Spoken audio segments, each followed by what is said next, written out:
So today we gather with one purpose, to be honest about where we are and where we are not,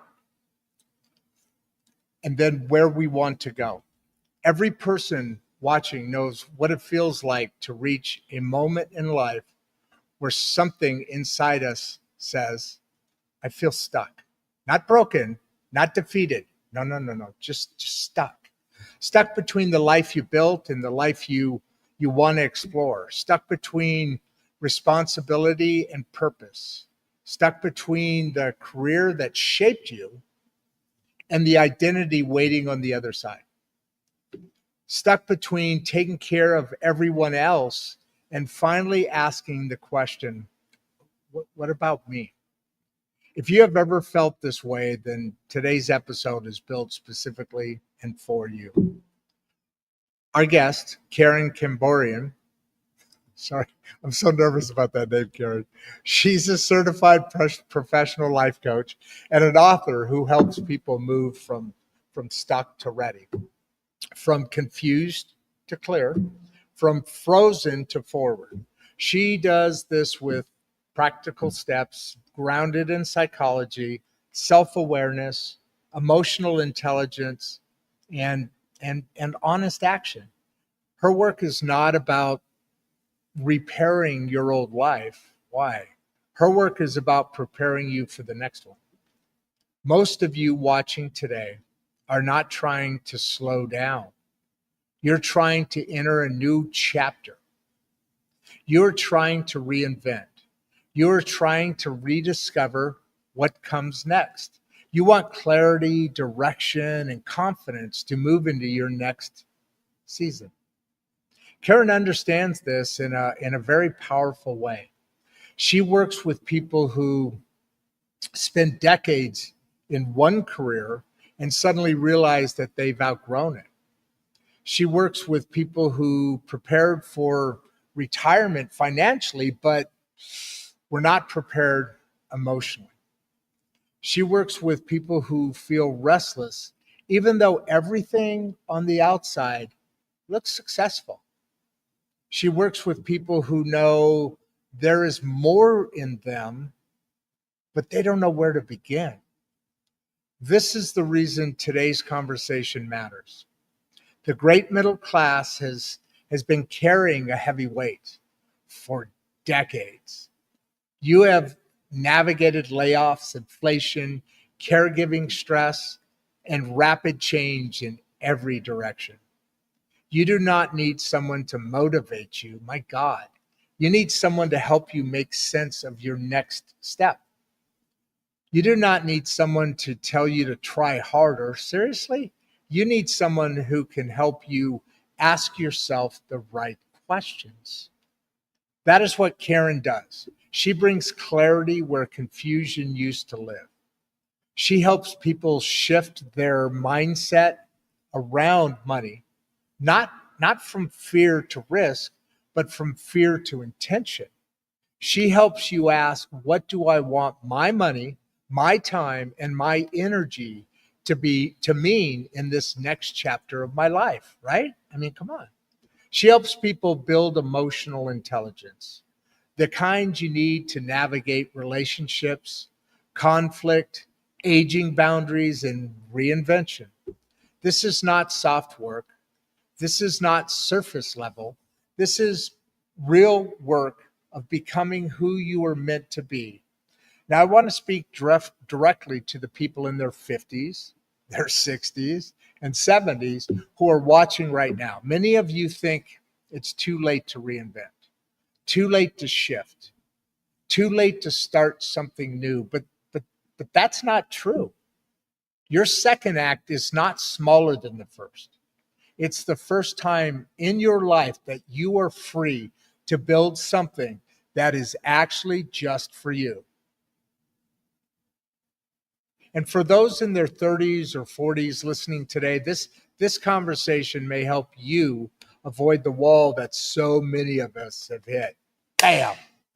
You do not need to wait for burnout or a crisis to begin your next chapter. You can decide to start that now. right now. This matters for the people who are doing everything right but still feel empty. People who are financially stable but emotionally disconnected. People who are respected but still feel unseen.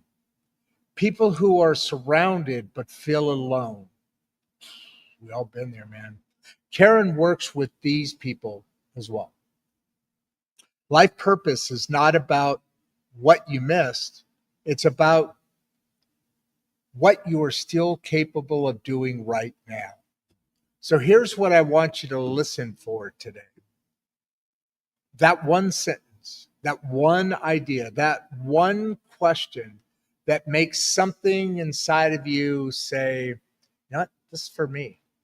Because today may be the day you shift from stuck to ready, from confused to clear, from tired to alive, from asking what now to saying, here is what's next. Karen Kambourian is here.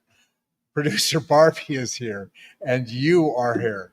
And this conversation is not only going to inform your life, it's going to transform it. Welcome to Insights and Straight Talk. Let us begin with my new bestest friend. Karen, how are you doing? I'm doing wonderful. Thank you for having me. It is a very big pleasure to have you here. And can you hear me good? I forgot to ask you in the green room. The last couple of episodes, there's been a scratchy sound. What you're hearing is clear and okay? And Yes, good? I can hear you perfectly. Sorry, folks, we're doing some technical work here. So my apologies. I didn't do that in the back. I meant to ask you right away. How's your day going today? It's been going well. Thank you. There's 101 people, by the way. There's 101 people already on. That's really fast. Wow. So you remember her from last time, guys. We're covering a little different subject. But again, Karen, how's your day going today? You know, it's been wonderful so far. I mean, I can't complain.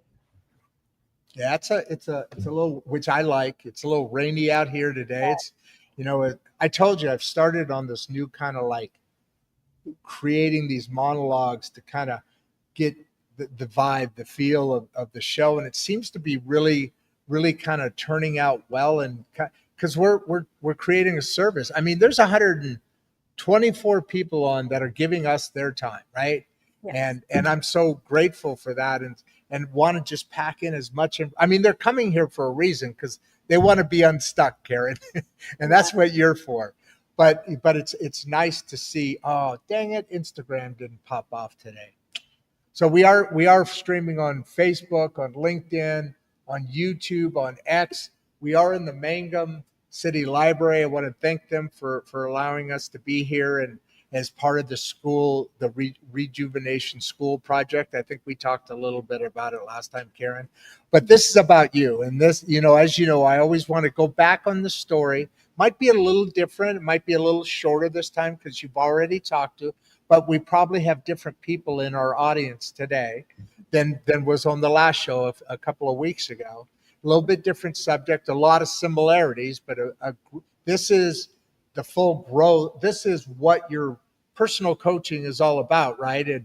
And not just the isolated lane we talked more about last time. Can you fill that in and kind of bring us back from where you were, the journey that brought you to this journey? And the show's yours, and the audience will be listening. Trust me, almost 200. Well, we just went over 200 people. So Wow. the stage is yours. Yes, absolutely. And I know last time I, touched upon my book and my life story, but this time I really touch on it again. Touch on it again, too, please. Just to recap, so I did recently publish a book about my life story, about how as a child I grew up in a bubble, and I kind of went through a journey, and my is it? I forget. Is it written as a memoir? No, like it's just a regular book. Yeah, it's more like an autobiography about my life, but I talk a lot about a lot of self-help skills that I used to get through my divorce, and that's why I wanted to do another part, and I'm happy you have me back because I want to answer more questions. I was excited about it. Yes, I know there were a lot of questions last time, and I just want to keep answering those questions. Well, it's nice to be here, providing a service, and that's what the show's all about. Because and there's nothing. This is not a class war comparison or anything, but there's a level of elites in every country in the world, and blah blah blah blah blah. But they have a lot more access to important information that is also important to the great middle class, and we need to come together to be able to pull that together. But people like yourselves, experts like you, that want to come on and just answer questions and kind of bring a journey along. Yes. What made you? I know the divorce obviously is a very impactful moment. Mhm. Well, it was more than a moment. I'm sure it went over a moment of time, but it is a very impactful thing. But just give a little hint, like you were saying, as far as so. As a child or as a teenager, you had a life before all of that, and in that life, there became some growth within you that allowed you to pick yourself from that time Mhm. and go this direction. What do you think in that? Just in a summary-ish thing. What do you think in that kind of led you on to this journey of coaching other people instead of just collapsing? Yes, and part of that, my big journey was the growth was just figuring out my identity with who I am, which I did not have that before Okay. I got married.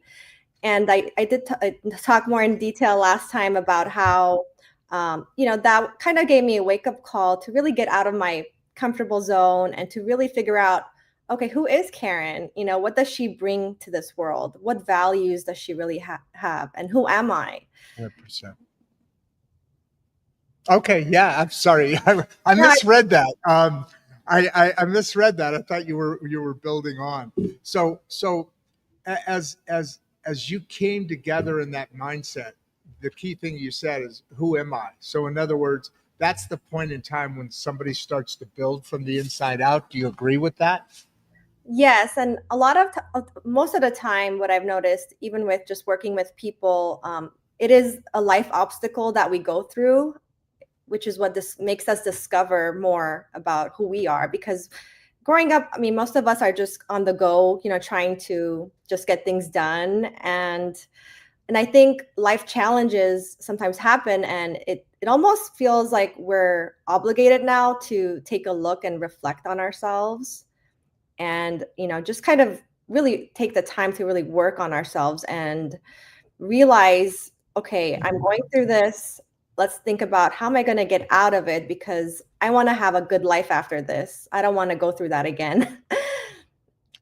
Yeah, no, and that makes perfect sense. And by the way, I'm going to be bothered here for a little while because I just noticed that my scene behind is not there, so it's really white, and you probably see my screen on my freaking glasses, and that will bother me. So when the questions start coming in, I might pop off, just to try and play with that. But to your point, it's it's always important what you're saying, to to define who you are, to rebuild, and to keep moving forward, and all these things that we talk about. And it's always been important in the human experience. It is that which is part of us. But I think today, in these days, as generations are moving into this next, life will not very shortly will never look again like it has. And the generation behind my eldest son, that generation will never remember or see what the rest of the world was like. It's literally completely a whole new world. Yes. And I'm saying this long thing only because to set up this remark, this response to the 500 people that are on right now. I guess. 400. I'll be fair. 470. Wow. 400. Yeah. So, but what my point was in that is that, while it's always important what you do, I think never before has it been this critical, because one, we've gone through a lot over the last decade or so with all sorts of social and the sociology and interaction of the human species and all of that stuff. We've gone through a lot, but that aside, we have AI coming. Everything is going to change. Everything we perceive, we believe, we interact, how we interact, and if we aren't comfortable in our own skin, if we don't build ourselves from the inside out, then we're at even a further deficit. In that, how do you, and questions are starting to pop in here. We'll get to those in a second. But how do you address that? How do you, do you talk about, look, we've really got to understand, do you connect that new world? And because if you can't figure yourself out now, as it transition to a whole new world, isn't that going to be crazy impossible? Yes, and it's only getting more and more challenging. And unfortunately, I see more and more people going to their ChatGPT to ask questions about just their everyday life, like, what do I do now? Or what does this mean? And I've seen that happening more and more, which is kind of scary because we really need to work on ourselves before this whole AI came forward, because we cannot rely on technology, even though it's been amazing. But we really need to ask some deep questions about ourselves. Just ask ourselves, if we're stuck, how are we unstuck? Are we just feeling overwhelmed at the moment? Are we trying to please others? So there's a lot of really deep questions we first have to ask ourselves. Yeah, and before we get on to this question, which is an awesome question, what you said kind of stuck with me in a good way. The reason I say that is because you welcome to live. So we're what, to your point, I use AI a lot, and I use automation, two different things. My son describes it like this: AI is something, if you want to, like you said, bounce something off, but now we're talking about just a database that has data and functions and so forth, versus AI is not a creature of emotion. It's not your emotions. So it's that work that needs to be invested to be able to rebuild yourself, because when you're then talking, if you don't even know who you are, what you feed into ChatGPT could take you down a freaking rabbit hole. That is, that's what I see from it. What do you say? Yes, exactly. And we just have to really be comfortable in our skin, and really reflect on who we are. And I see a question from Leah. Leah? Okay, yeah, hit that, would you? Yes, she's asking, how do we know if we're actually stuck or just overwhelmed? That's a great question. Great question, Leah. So I always wait, before you answer, sorry. You know how rude I am. I'm just that way. I'm sorry. I can't help myself. But in this, when you're overwhelmed, that also can cause you to be stuck because you're overwhelmed and you don't know what it is. So there's a build out in this question too, isn't there? Yes. And the first step, I always tell my clients, we have to really identify what's draining us versus what's giving us life. So for example, if it's work related, that's causing you to feel stuck or overwhelmed, that's a question you really have to ask yourself, and just have just a discussion with yourself. And maybe, you just need to sit down and either write it on a piece of paper about, a couple of sentences of how you feel, or maybe talk it out with somebody. So it can mean different things to people.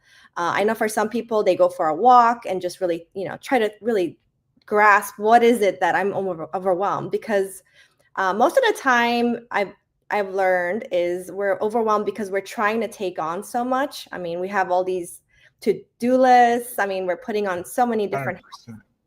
And sometimes we have to really reflect on ourselves and maybe go for that 30-minute walk, or just have that, just go to a quiet place, whether that's in your home or, just somewhere quiet where you can really sit down and journal about what's really, going on in your head. There's all these open tabs. So that's a really great question, but I would recommend to do more self-reflection to see what's really making you feel stuck. If it's just overwhelm from your job or just your daily to-do list, then maybe you can reflect on cutting out some things. I mean, it really varies, but great question. Yeah, awesome question. Thanks, Lane.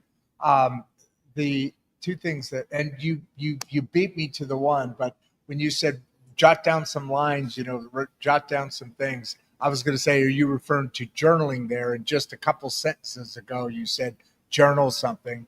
I think the two things, two-part question. As a presidential news writer would say, I have a two-part question.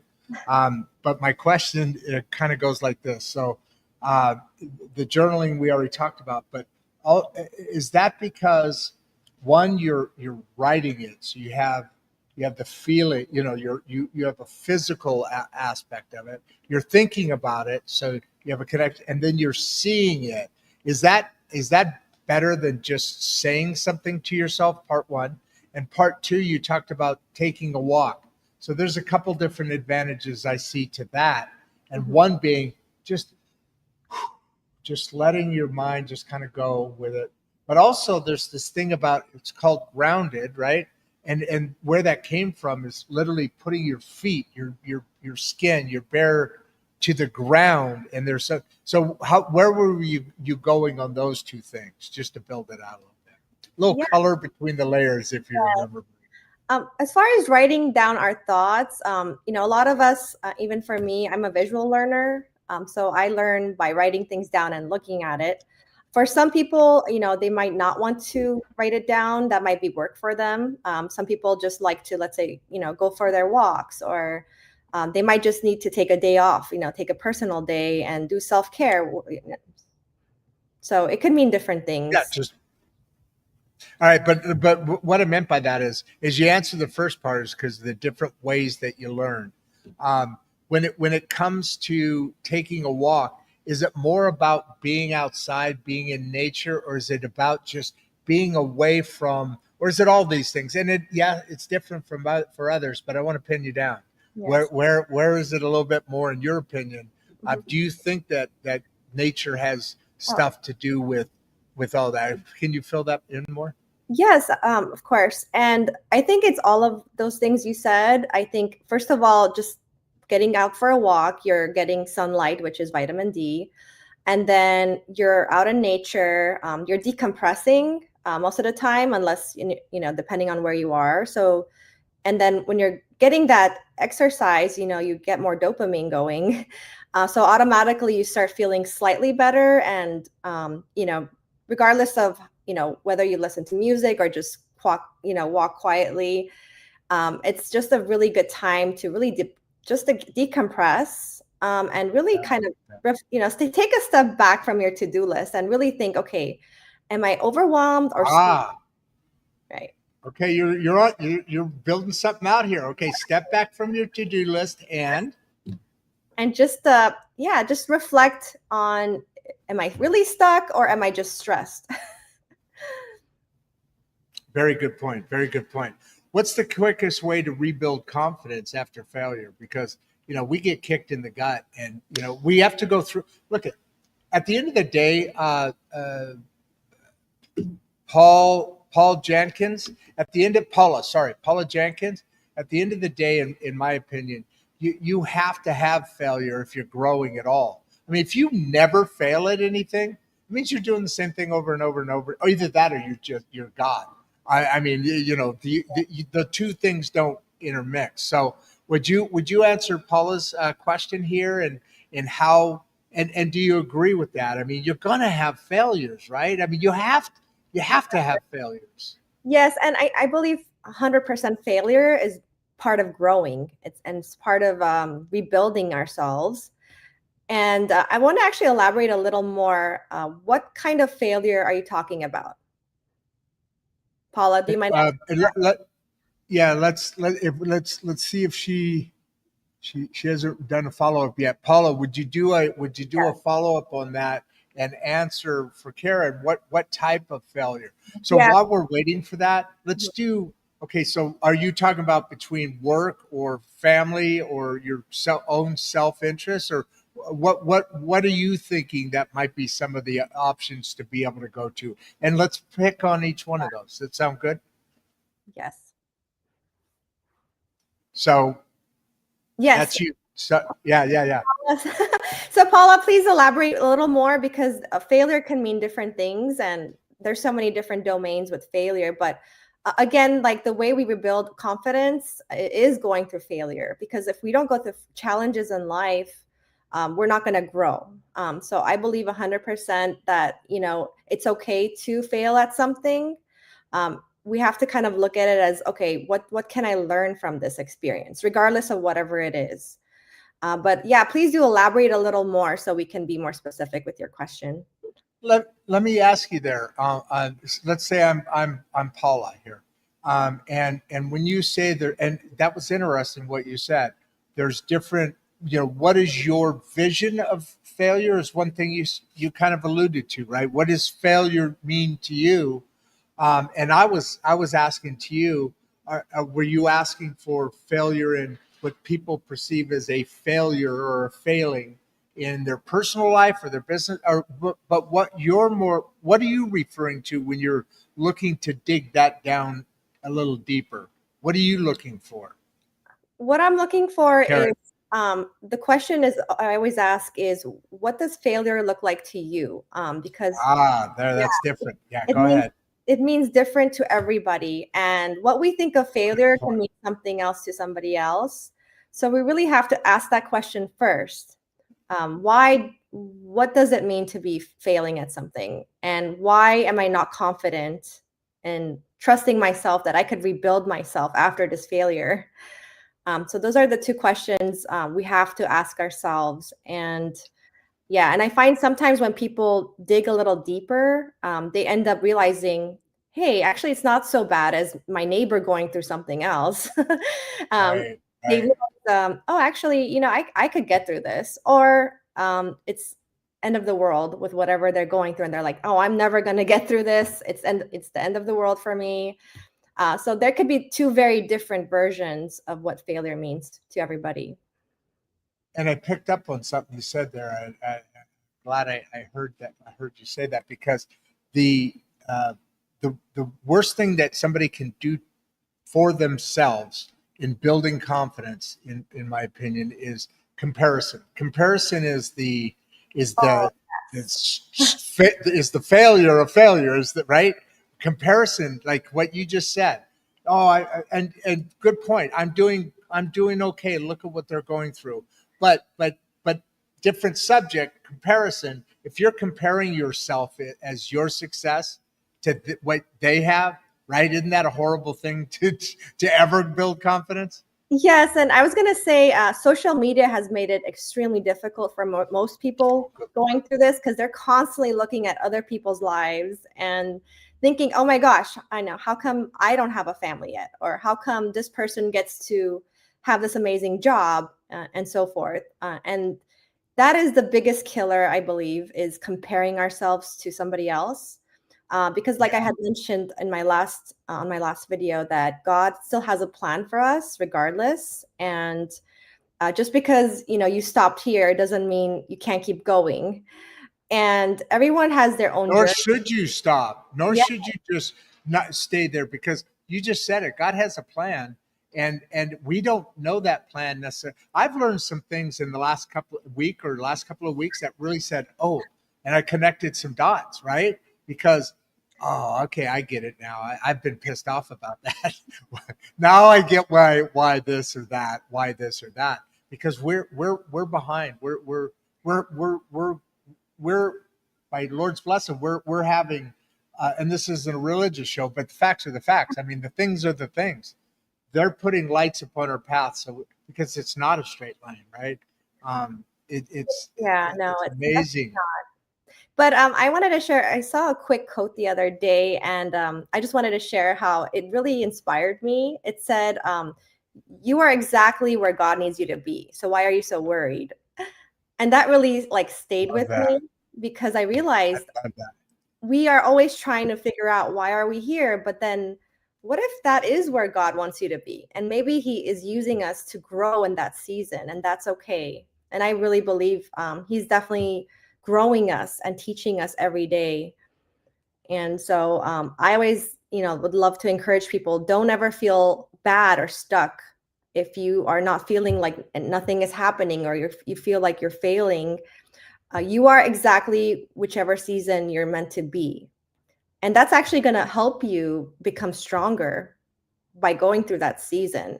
And sometimes I also wanted to share, like, we don't know why we go through certain things, but then later on, we reflect back and we say, wow, I'm so glad I went through that journey, because now I can share my story with this person going through it. And what I did, like how I wrote my book, I never thought I would even write a book and inspire other women. And so that's just an example. Like, we don't know why we go through things, but then life has an interesting way of showing us, hey, God is using you for this season, because he's going to use you in 2 years from now or 3 years from now with this issue you're going through in this season.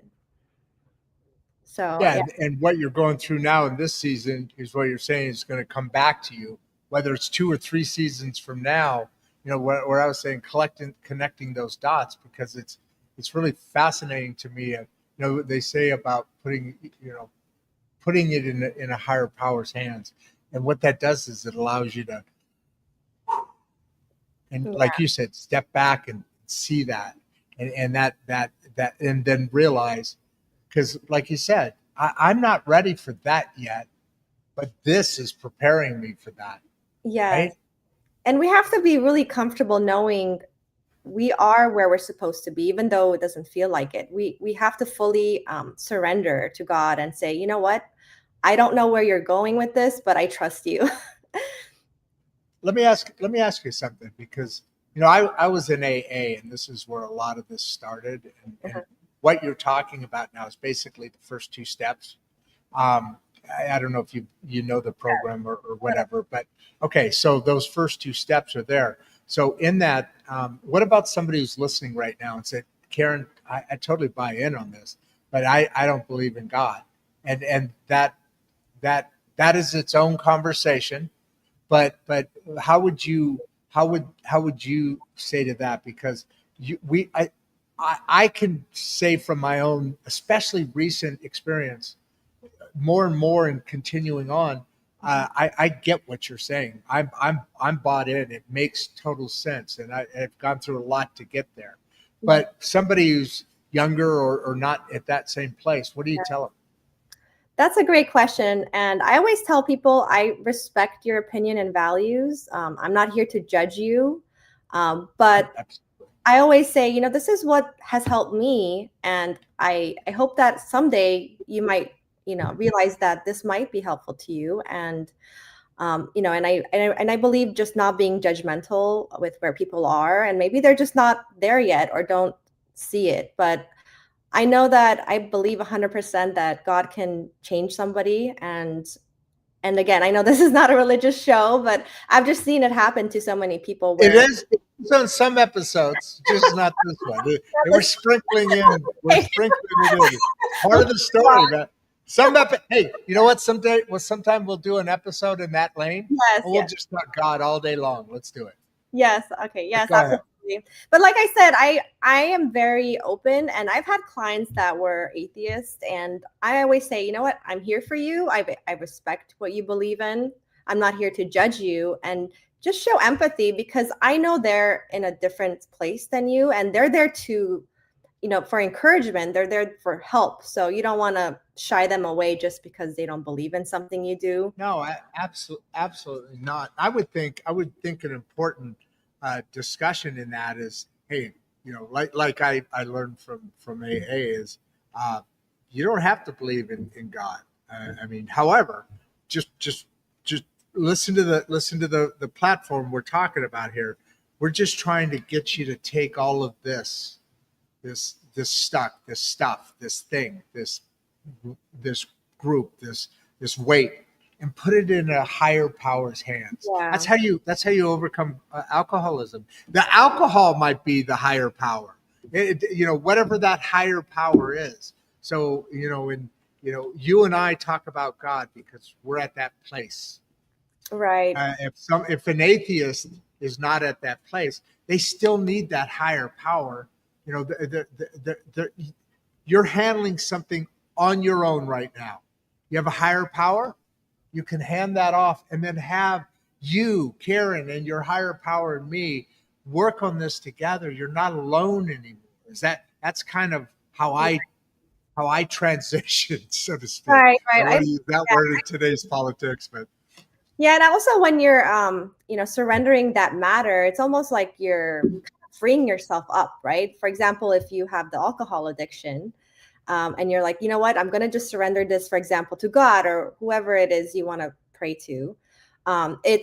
It's just a relief, and I've had people tell me like, wow, I felt like I gave my power away, and that already made me feel better because I'm no longer powerful, actually. yeah, they said they're no longer like holding on to this so dearly because they surrendered it already. So I really believe like letting go sometimes is already part of your healing process. Absolutely. It's like forgiving somebody, kind of, in a way. You're not doing it for them, you're doing it for yourself. Yeah. Let's move to our Damien Pro, handsome fellow. How can someone improve their money mindset daily? And that's the part that was sticking in my head in this question. How do you do that daily? Is there a daily routine to change that money mindset? That's a really good question. I mean, as far as just like money or any mindset, I think it's just to have the same mindset when you start your day. Consistency. Yeah, just to have consistency with whatever it is you're doing. And like I had mentioned, maybe putting it on paper, what is your goal for your money mindset? Like, what is it that you want to accomplish? Okay. Okay. So you're setting a goal for that day of, okay, it's like most people, and I'm supposed to set budgets, and so that was a little tweak on myself there, but never been. I don't know. I've got this weird relationship with money. I enjoy making it. I just I don't have a lot of use for it. I have a lot of use for it now. I don't have as much, but I've never been financially responsible. It's just my mindset is it'll take care of itself. Don't take that mindset, people, and trust me, that's not a good idea. But so you're saying to Damien here, each day you have a budget. Well, break it down to even at a day when you're journaling about this or that. And today I want to invest in 4 stocks, or I want to cut my growth. I want to pull some whatever and try and earn a little extra saving. Or is that the kind of thing you're alluding to there? Yes, that's part of it. And also, as far as money mindsets go, I would like to also say, really think about, a lot of us, we're constantly buying things, and I always want to question, like, do we really need this? What is the end goal? Good point. I like it. Yeah. Is it a want or a need? And that's also helped me in my financial mindset, is just to really think about it. Okay, do I really need this, or do I want it? Yeah. Okay. So so way more responsible than what I was saying. So do I really want this, or I need that? That's a valuable question, because a lot of stuff I buy is because I want it, not necessarily because I need it. And a lot of people do, I assume. Yeah, and I know a lot of people, we get excited, and we, especially like when I go to Costco, I'm like, oh wow, this looks good, and then I think about, okay, what do I need? Do I really want this? I mean, how is this going to benefit me? Which is very hard to do. It's definitely very challenging for most of us. But I had one son. I raised 5 boys, but I had one son, the last one, which you'll understand why you say that. And he would use this phrase every once in a while. Man, you're taking my fun away. Wow. So you're going to Costco and you're going, oh my God, there's this. And then you got to step back and say, hold on a second. What do I really need? Because then that Costco bill won't be $560. It might be $150 here. It'll be easy to go crazy in there. And even for myself, I've had to just kind of stop and reflect at the aisles, be like, okay, I'm going to put this back because I really don't need it. And then move on to what I really need and what I came here for. Yes, absolutely. Stay Especially focused on that. hard right now because the holidays are here, so we really have to ask those questions. Oh yeah. These are tough days for that. No doubt, the marketing is all out there, and our brainwash is happening. So, Ms. Gijal, incredible insights today. How do we break self doubt quicker? So, I mean, this is always a thing that's because it starts back, doesn't it? I mean, this is back to the inner child kind of thing. I did a whole segment yesterday. Somebody was coming on the show, and they were a no show because, and they told me, like, I guess in an email 15 minutes before, so I had no way to prepare. So I just did the show. It was about self doubt, and it was about, people like you have come on so many times. I'm not an expert at all. I'm not educated. I'm just a dude, right? But I'm blessed enough to have you guys come on, and I thought about this just kind of off the cuff. And what do you think about this? Um, so the question is here: how do you break self from self? Do you have any hard stop? By the way, For me, no, I'm okay. okay, all right. We won't go too crazy, but I do want to build on a couple of things here, if you don't mind. Yes. So when I was going through that in my head yesterday, and then if you watch the show, I think it came out kind of interesting. I was surprised, but so if you look at something, uh, everything we do decision wise and how we see the world, how your world is, we all live individual, nobody lives the same world, same life. We all live in different worlds. Why? Because our perception is built from our experiences. And when you see this or this conversation, you're going to see it different than I do, even though we're having it together. And that's because we're seeing that. Now I'm seeing this based on all the experiences that I've had. My point being, they say that your personality is fully developed by the time you're 5. You agree with that? Is that it's not the point. I'm just asking you. Do you? I don't really agree with that because I think our personality is actually not finalized until we're 18 because our Okay, so yeah. So so I'm going to stay with the 5, and then I built off of it. I hope I'm curious at what you think of this. So let's say it's at 5 or 18. Um, so that being in place is how your personality is, how you want the world to perceive you or see you. That's your personality. And then within that, and I, like you're saying, I think where the personality continues to really kind of lock into form, maybe you have this stage and then you lock into form, is because your life, 3 months, the last trimester supposedly, and I'm not an OBGYN, so I'm saying supposedly, the baby can feel and hear and and all those things. So what you do in the third trimester actually is building into the DNA of the child and the personality and all that stuff.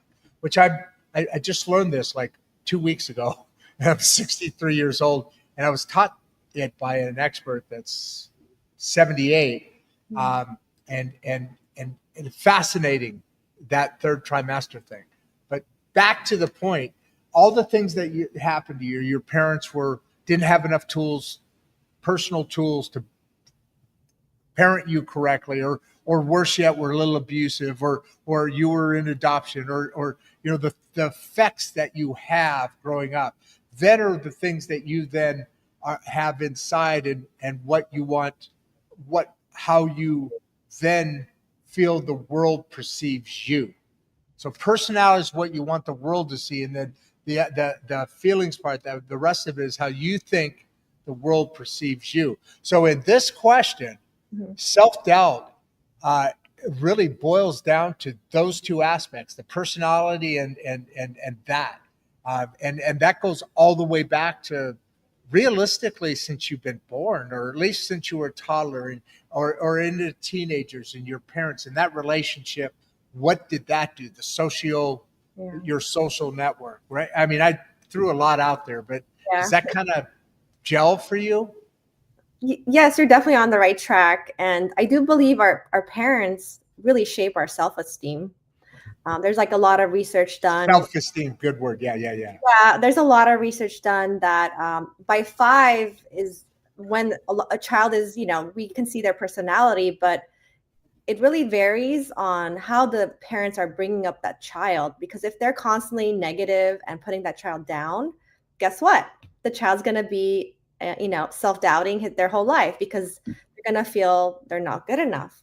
But if that parent is praising that child, is, talking to them through their struggles, then that child is going to be a lot more confident than the other child that is constantly blamed and put down.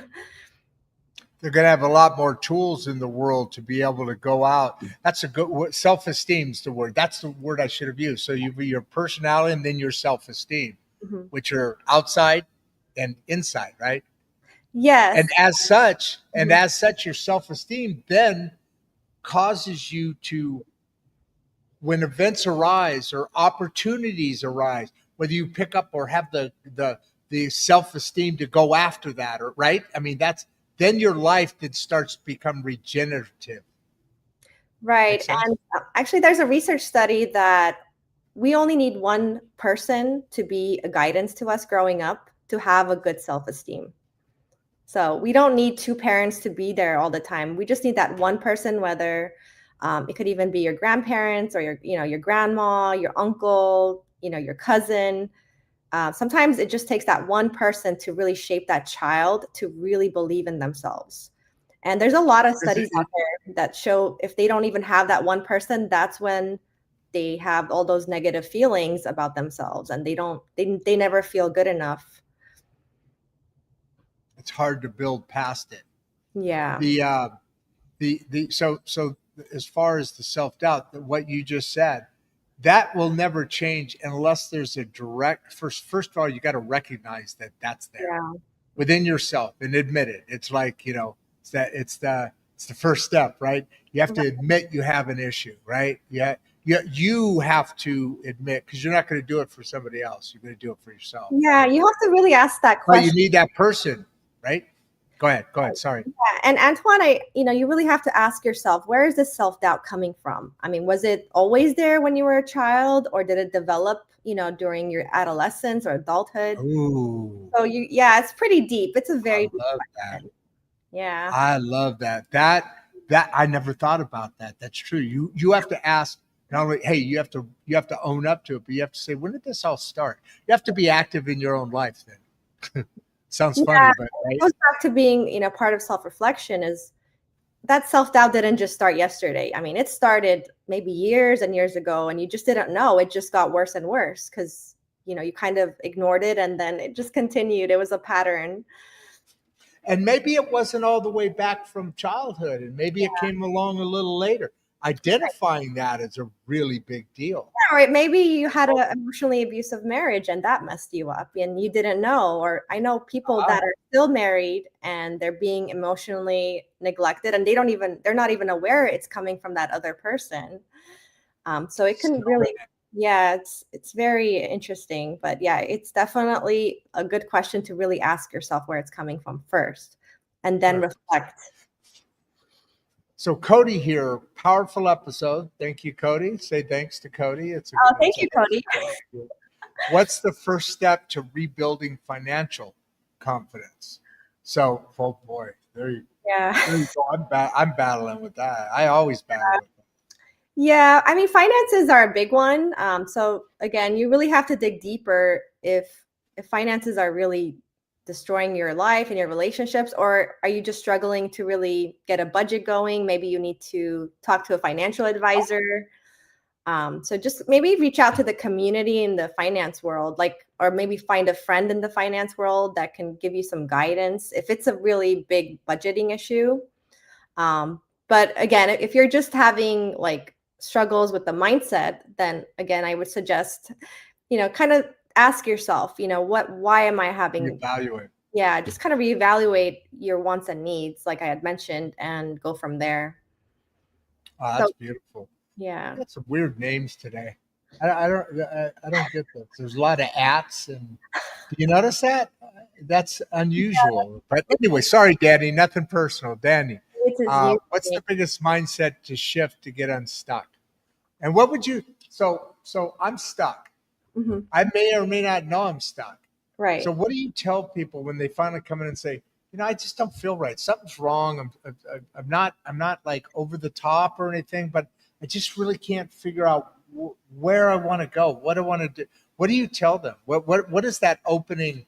Hi, I'm Karen. Sit your ass down. Let's get started. What is that opening? What I do you mean, start the it conversation? could be a very subjective question. The first thing we want to ask is name what kind of stuck are you in? Are you stuck because you don't know what to do? Are you stuck because you're overwhelmed? You know, it has to be like, again, where is this unstuck? Like, why am I stuck? Like, you have to ask that question. It could mean different things. Are you trying to people please? Are you trying to please your boss? I mean, is that why you're stuck? I mean, it can be different things to people. And the first mindset is, again, just take a step back and just understand what's draining you versus what's giving you life is the question I always ask people is if something is draining you, then most of the time it's not good for you. So you really have to reflect on that. And that could be cause of why you're feeling stuck. If something is not giving you life and giving you positive energy, and I know sometimes it's hard. I mean, we have all challenging positions and, sometimes we have to do what we need to do for our work. But again, it's a very subjective question. So we really have to take a step back and reflect on why am I unstuck and where is this coming from? Is it coming from like another source? Is it coming from myself? So I just really got to dig deep with that one. It could be very subjective. By the way, in about 3 or 4 questions, you're gonna get your wish, or you're gonna get your prayer answered. No, Oh, you don't cheat. Don't cheat. Don't cheat. Don't cheat. okay. Stop. I see you cheat. Uh, we're gonna get back on the Christianity discussion. Somebody has a pretty lengthy comment here, and it's actually very very good. But Clayton, at Clayton, I don't know. I don't know what's going on in today's show. There's some funky names out there. So Clayton, I'm sorry, I'm not abusing you, but I've never seen these kind of names on the thing. So it's interesting. There's a new crowd, I guess. Maybe a younger crowd. Maybe there's a younger thing because, as you know, I'm an older. What is one habit that initially boosts focus and purpose? So if you is it instantly? I thought I read that. Yeah. Um, what is like? What's an instant Red Bull? Instant Red Bull. I mean, from my experience, I talked about gratitude last time. It's just to really practice gratitude because regardless of whatever we're facing, It's if true.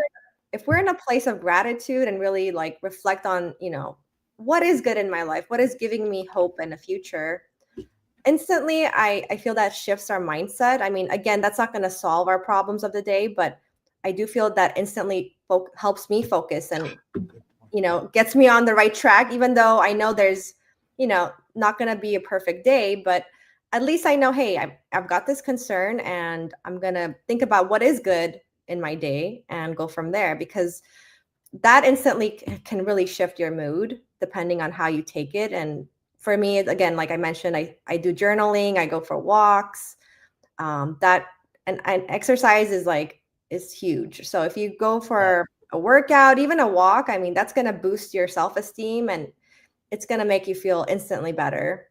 But again, if exercise is not your thing, doing the journaling, sit down with yourself and really have that quiet moment, and just write down 3 things you're grateful for, and then see how that makes you feel. I mean, that might already shift your energy a little bit.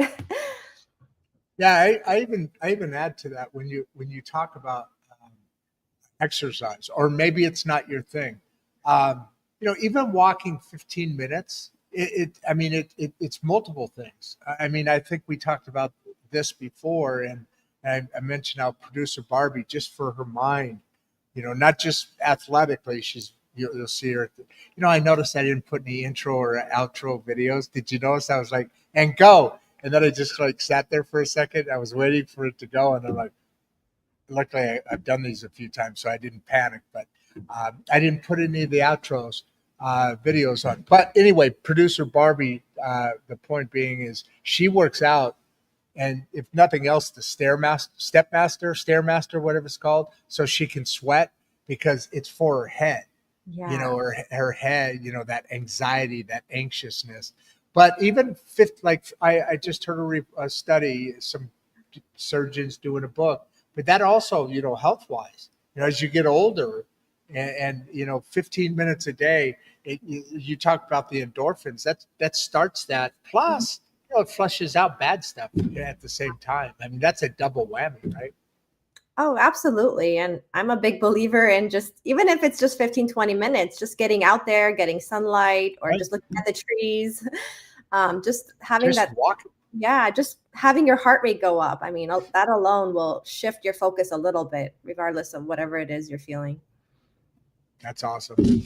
I am going to put this on, and then I'm going to add the outro video. We're not done yet, but when I said that, I realized I didn't put them back on. So give me a couple minutes. Act like you're filling out a complete.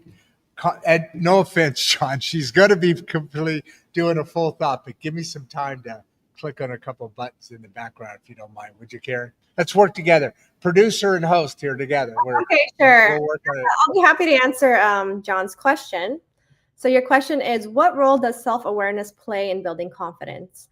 That is such a great question, John.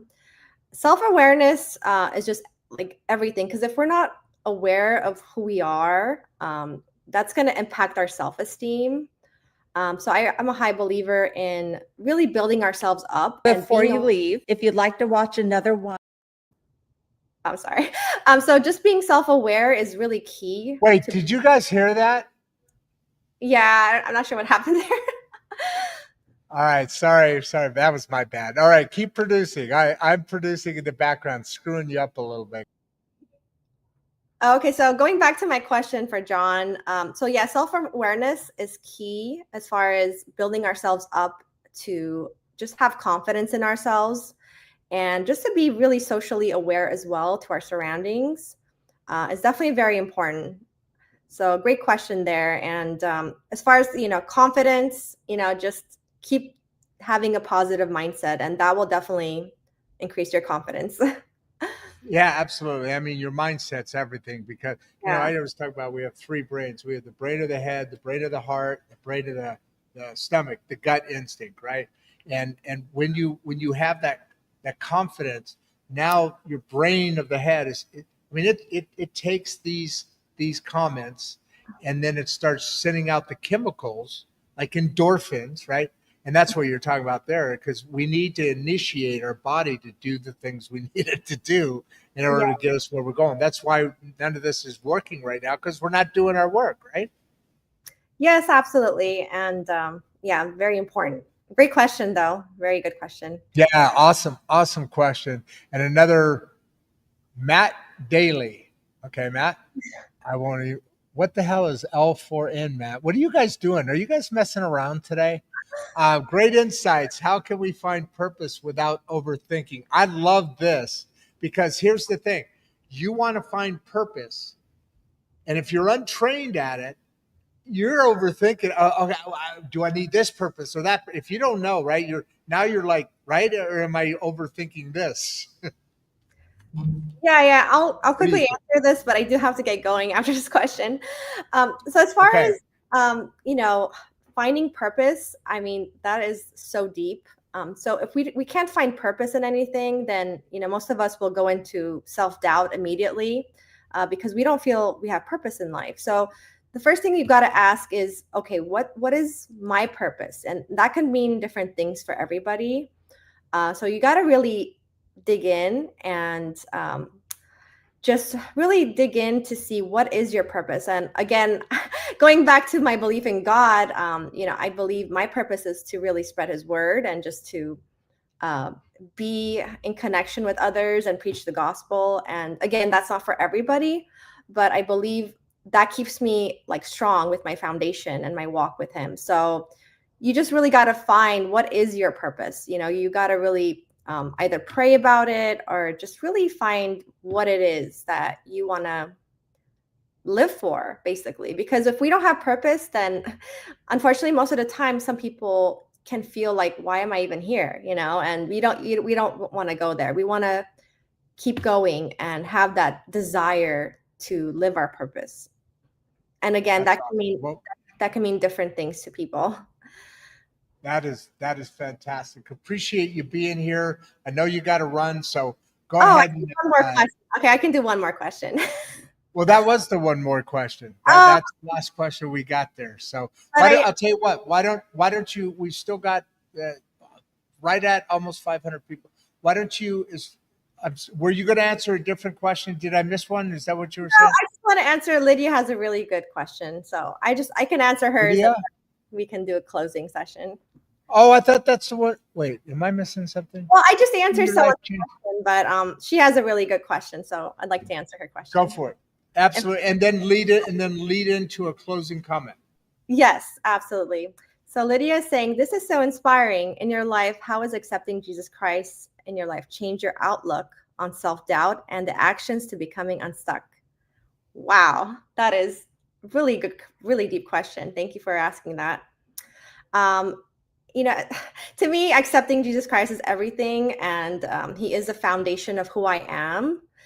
Going back to the question about purpose, I feel if we don't have that relationship with Jesus Christ, then we are more likely to not find purpose in life. But he gives me a purpose every day to just wake up and know that he has a great plan for our lives, and it's just been so inspiring. And I know that through prayer and through my relationship with him, I can go to him and just fully surrender.